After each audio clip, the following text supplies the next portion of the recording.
Yo, what's going on, people? Dogysamich here for another episode of some Bomberman stuff. And I wanted to pull you away from the chaos, the confusion, the explosions, and everything. Kind of sit you down in a nice, calm environment where it's really easy to talk to you and give you some pointers about one of the most vital things that you will come across in every iteration of Bomberman in every game you play, which is the power-ups. Now, let me throw a couple of disclaimers up here real quick. You're looking at this and you've been on the internet before, you think you know what this is, but I'm gonna tell you it's not what you think this is. All right, this is not going to be a tier list. All right, I ain't about that right now. This is simply my preferences about what items I feel are really important, which ones are, not the most vital things in the world. The stuff that I'm going to put down and do not want, I can't think of a reason you'd ever want it. But I'm not going to sit here and say, like, this is the best thing in the game, this is the worst thing in the game. That's not what we're here for. All right. The ultimate goal that I have with this is something that I stress time and time again to people is I believe that it is very crucial for you to always have a game plan and execute it. By having this guide of what to look for, what to almost put your life out on the line for, and what you don't really need to, this falls into what's generally in my game plan. And this is what I'm trying to convey to you. That being said, some people, whether you get experience down the road or you have experience when you're looking at this, you will look at something and you'll probably say, I don't agree with that. That's perfectly cool. That means you have a game plan and yours is different from mine. All right, enough talk about that. Let's get going.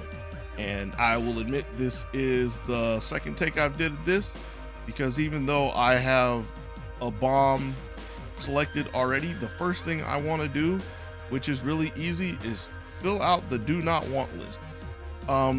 The things that you're going to find in the do not want list, you probably won't see in many games. Where's the third one? Where's the third one? Oh, it's this one. All right.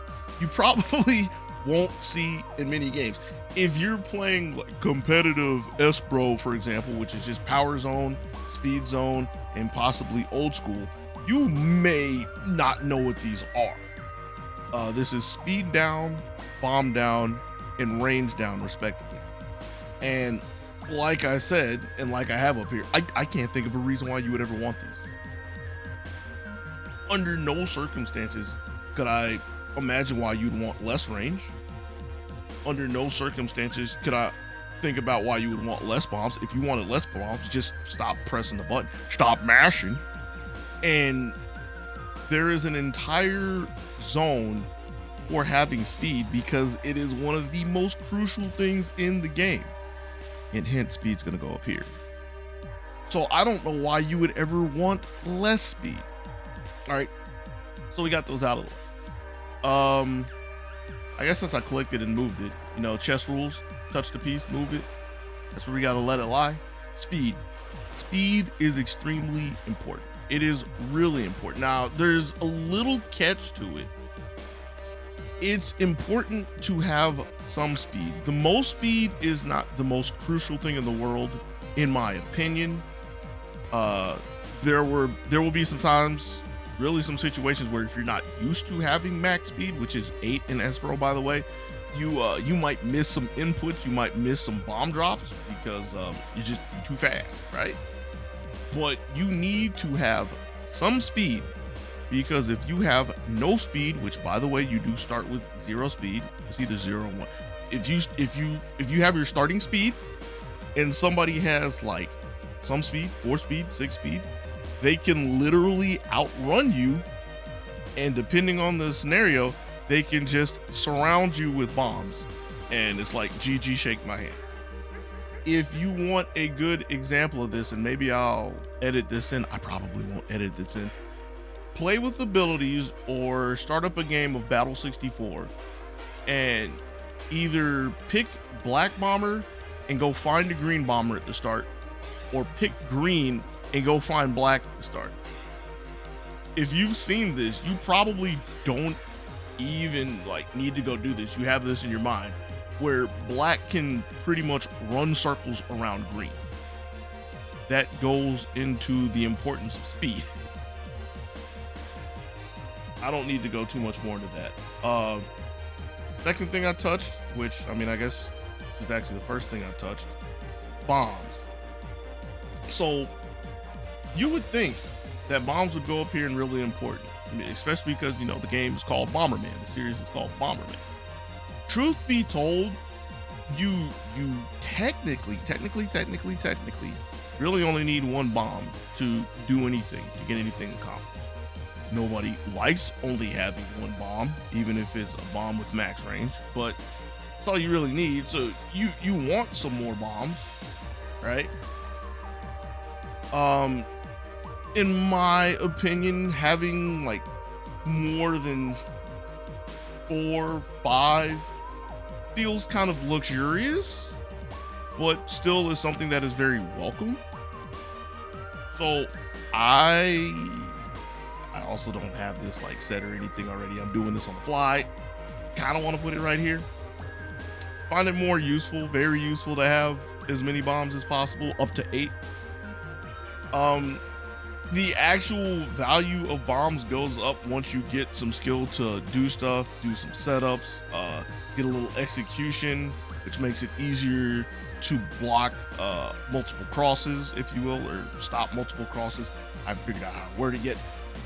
But having bombs gives you more control, gives you more opportunities, and gives you more defense as well.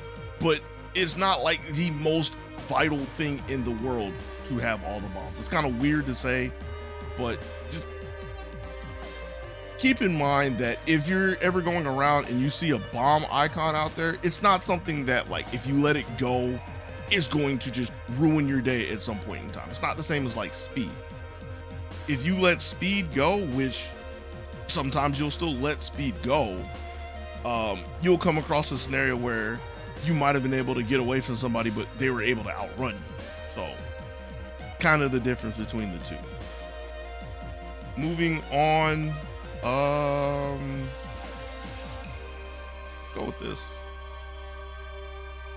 No, let's not go with that. Let's go with, I should just pick something. Let's pick a heart.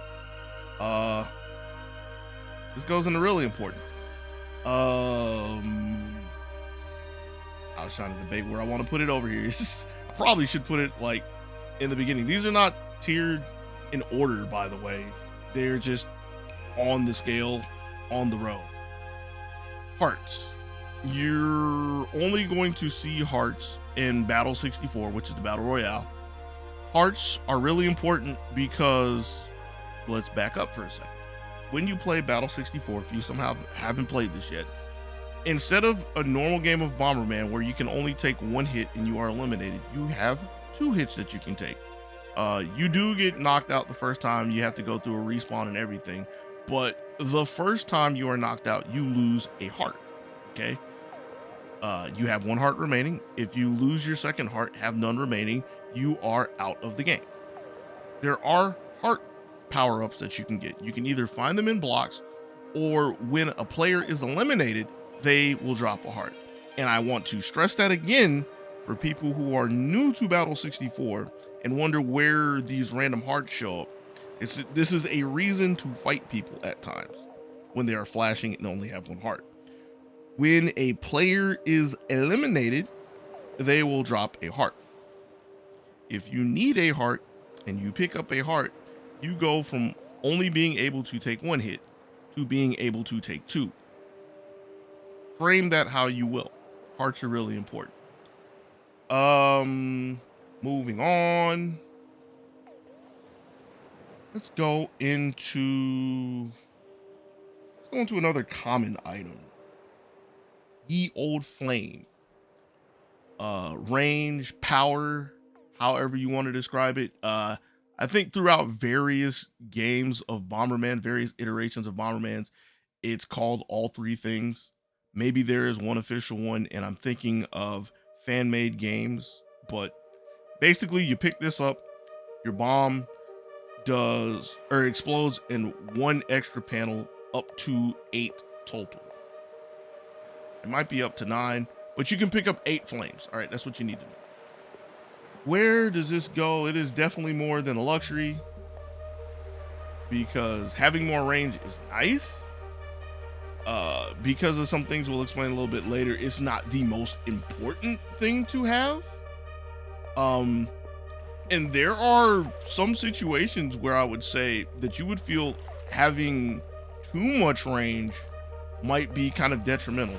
Like if you're playing a mode with blocks, which is anything that's not power zone, and you have a lot of range and you still need to navigate through a junky maze, it might feel a little cumbersome to do so. So I would think of flames of range of power somewhere in the very useful area. And I'm actually gonna put it down here, because between the two, between having bombs and flames, while it's nice to have one big bomb to cover an entire row or entire column, there, to my knowledge, as of right now, this will probably change somewhere down the road. I'm going to wind up doing this a few times. I can imagine more potential from having more bombs than having more range. Again, it's not as serious as to say bombs are completely better than flames. And if you look over at the titles, that's not saying flames are useless. They're useful. But flames are the kind of things where if I see one and I have to start, and I see one and I see a live bomb around it, and I have to ask myself, do I want to try to risk for this? If I see it in a death alley, we'll talk about death alleys in an upcoming episode. Do I want to risk my life for range? Not so much, not so much. Moving on, let's go into some utility. Let's talk about the throw glove. The throw glove, where if you are standing on top of your bomb, you are able to pick up the bomb, release the button, and throw the bomb. And I'm just gonna put this here because it's really limited. All right, so it's nice to have a throw glove because you can attack people 5 spaces away. You can throw over walls once the 30-second ceasefire is gone. It helps for setups. It's something that you can do to pressure somebody from an alley, but it's a really specific scenario for when you can use it. Again, you have to be standing on top of your bomb.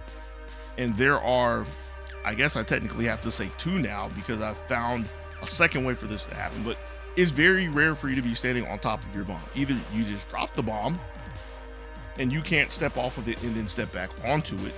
You have to do it from there.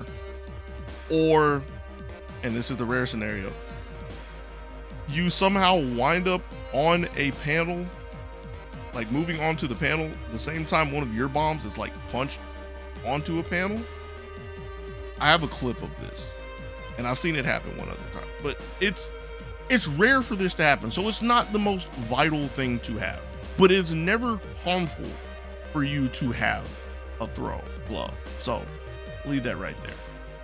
I guess I'm gonna just move down this list.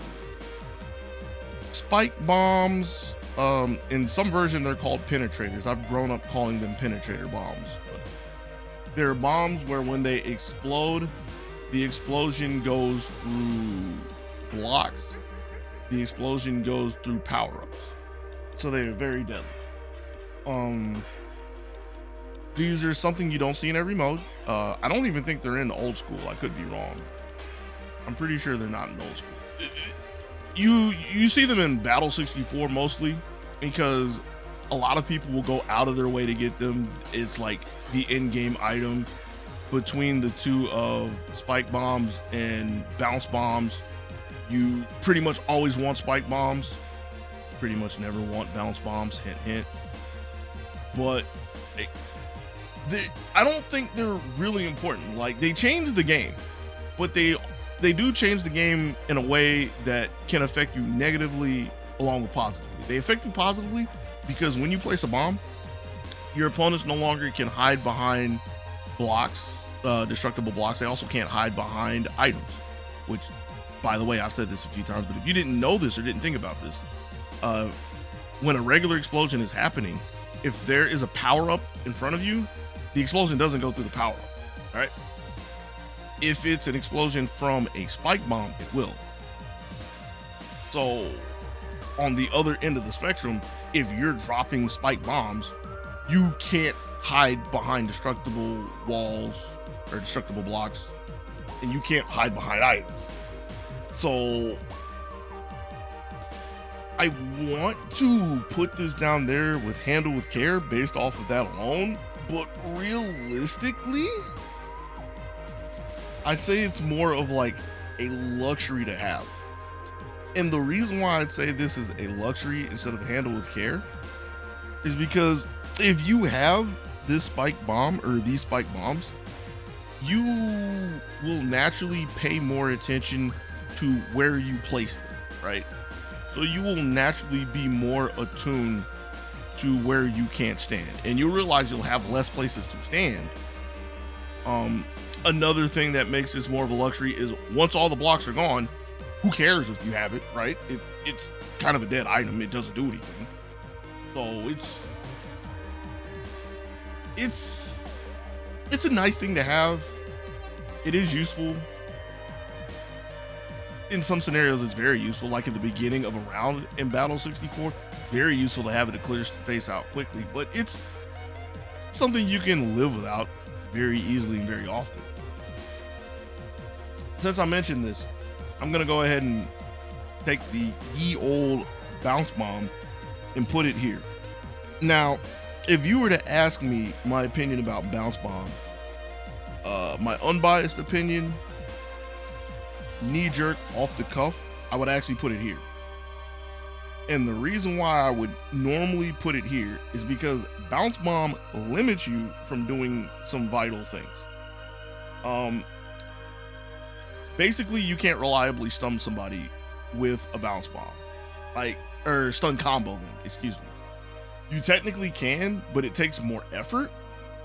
And seeing as it takes more effort and you still run the risk of yourself getting stunned when this happens, or anytime you like punch a bounce bomb or throw a bounce bomb, it can turn into a double-edged sword. But there will be some times where you'll have it and you'll be able to kick it, for example, and you can do stuff like fake people out instead of stopping it the first time, letting it go past and bounce back.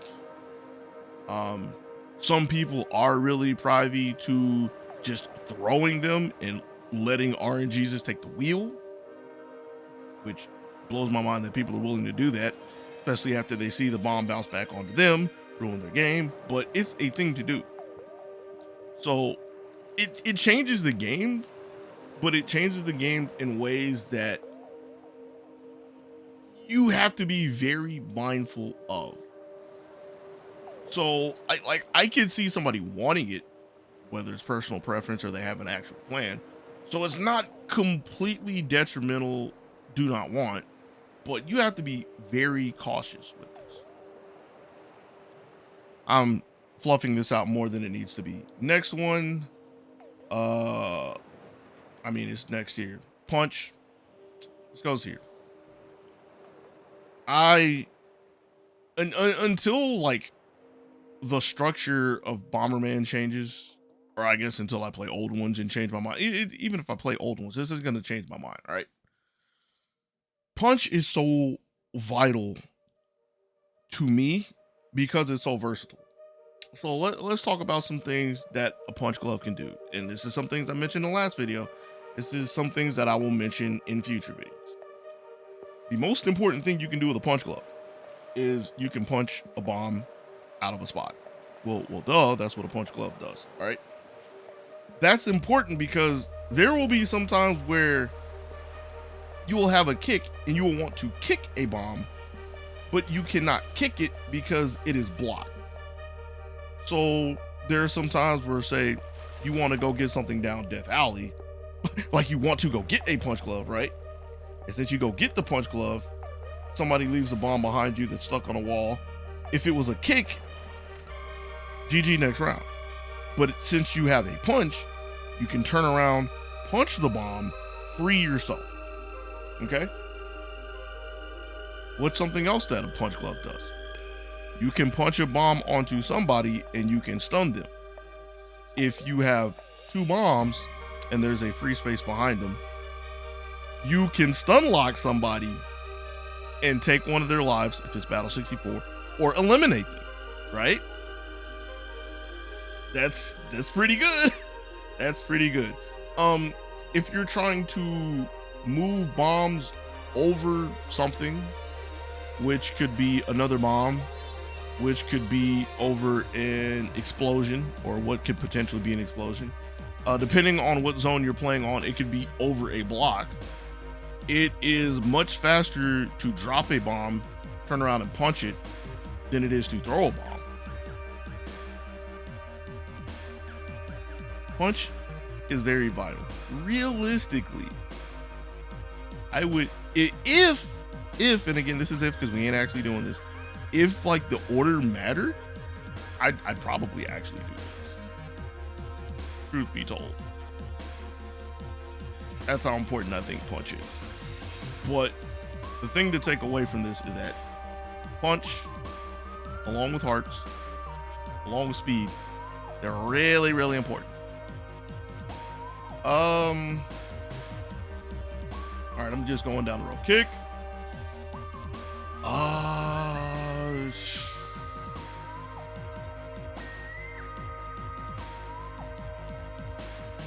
Leave that here for a second. So what do you get with kick? Allows you to slide bombs on the ground and gives you the ability to stop the bomb while it is sliding with the push of a separate button. It's really good because it is the longest range, quote unquote, attack that you will have. Right? You can throw a bomb 5 spaces, you can punch a bomb 3, you can kick a bomb and it will go until it stops.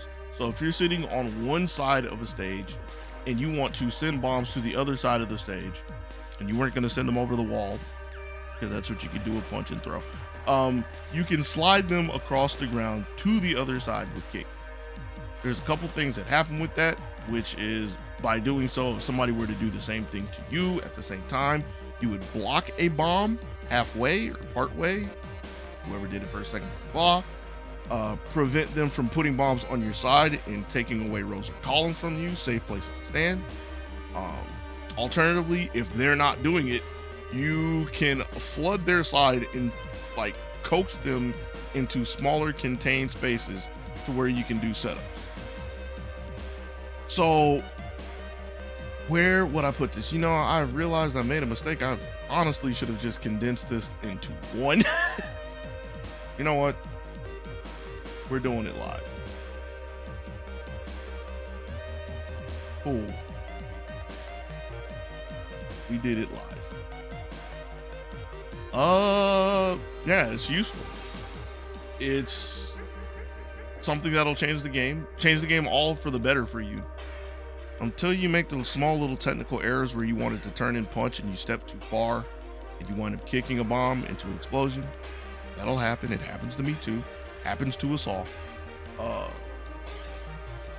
But you can get a lot of value out of kicking bombs, especially since you can kick other bombs, kick opponents' bombs, right? It doesn't just have to be your own bomb, like a throw. So yeah, it can be in the newly repurposed, useful. I wanted to paint and change this real quick. That's like effort. How we're doing. We're making memes. Is this small enough? Small enough now. Hello? Oh, no. Look at that. That's selected. Not that one. One big, happy, useful family. Man, you got big head. All right.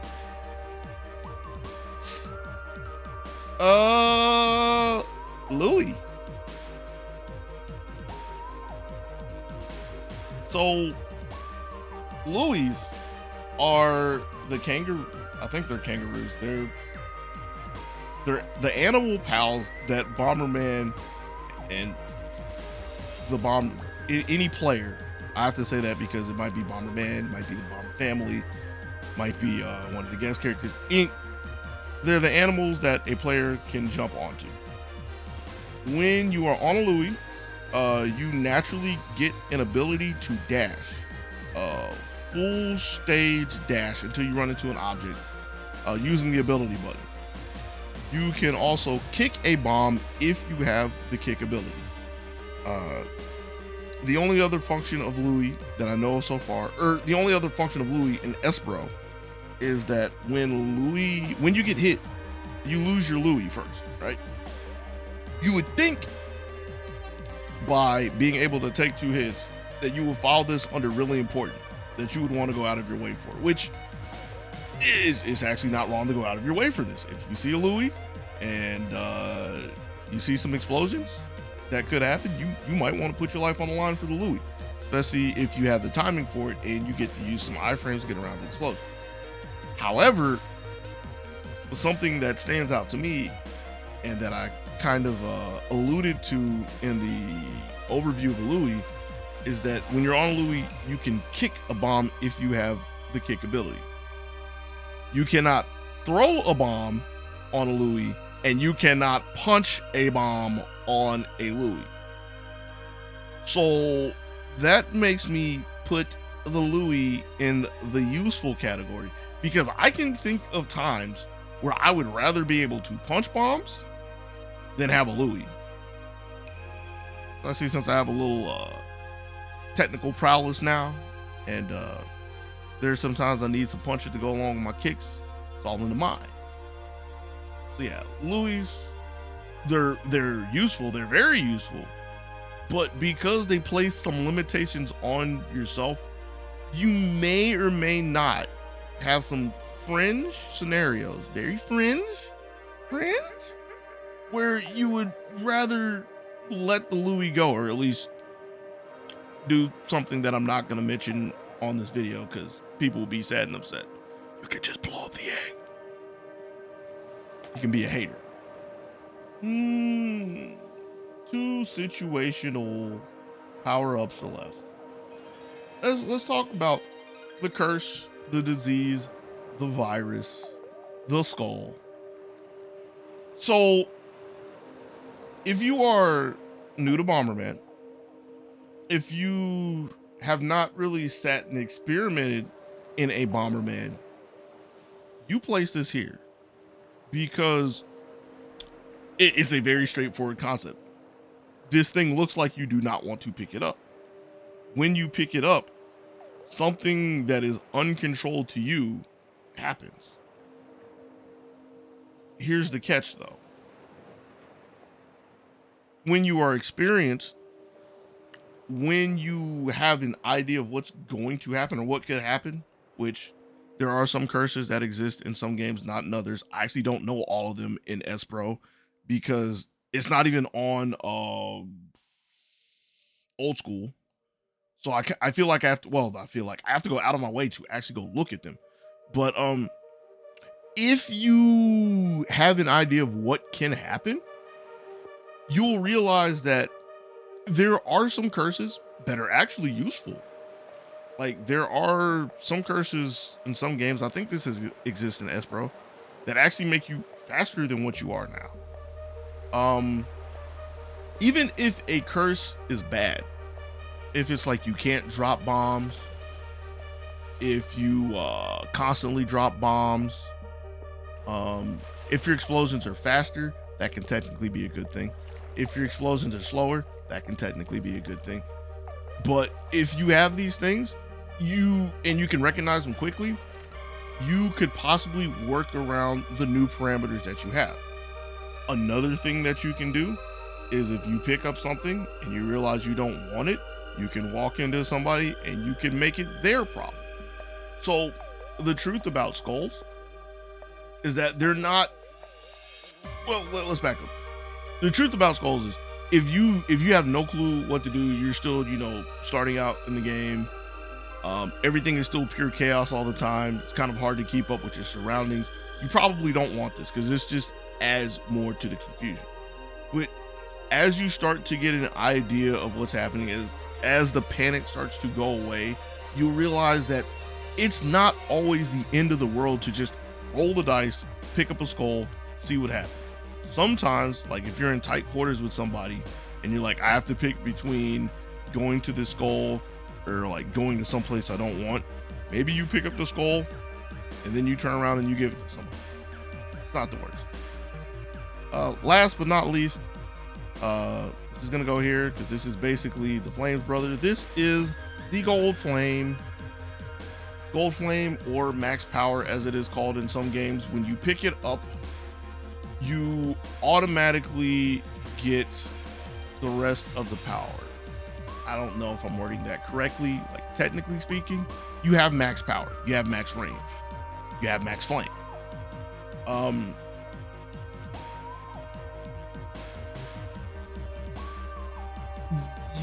When you're playing a zone that has this, which again, I don't think is in standard.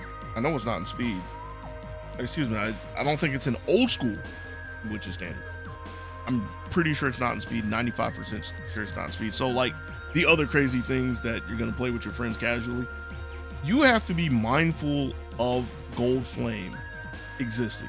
And you have to be mindful of this because I guess this is kind of going off of the topic of you picking this up. But if somebody else picked this up like early on, you're expecting everybody to have like no range, one range, and then all of a sudden one bomb just comes clean across the screen like boom, and just ruins your game.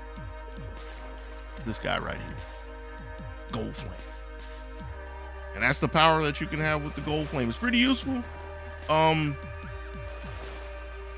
If I were to err on one side or the other of the happy family of useful and very useful, I would kind of put it down here because again, while it would be really cool to get it in the beginning and have extra power early on, max power early on, there might be some scenarios where you may not want that. You may want to have a little more room to back up without being forced off of your own row or column. And you can't do that when you got the Gold Flame. So with that, I can kind of put it there, but you want range, so this is where it stays. And that is the power-ups that you will find in Super Bomberman R Online. I know I kind of went on some tangents here and there, talking about some older games here and there, trying to put a little frame of reference to some stuff, and also because I'm using icons from an older game. But just wanted to throw this out there and give some people some things they want to look for, some things that they may be willing to put their life on the line for, some things that, I guess I can circle all of these. Some things that you see and it's like, you may not even bother with them, like, sure, it might be nice to have them, but it's not the worst thing in the world if you let it go. Or some games you just might not want these. Some players just may not want these, but ain't nobody want these. So hopefully this is helpful to you. Sorry this took way too long. This shouldn't have been like a 30-minute video, but content or something like that. Next time, I plan on getting back into the game. We're going to walk you through a couple of common scenarios that you will see in a standard game. Some things to look out for. It won't take 30 minutes, I promise. And by saying I promise, I'm going to make it not take 30 minutes. But even without that, the game's still there. Still free to play. You can hop in and get some games in yourself, right? So do that. Brush up on your bomber tech, your bomber knowledge, and I'll catch you next time. Be easy, yo.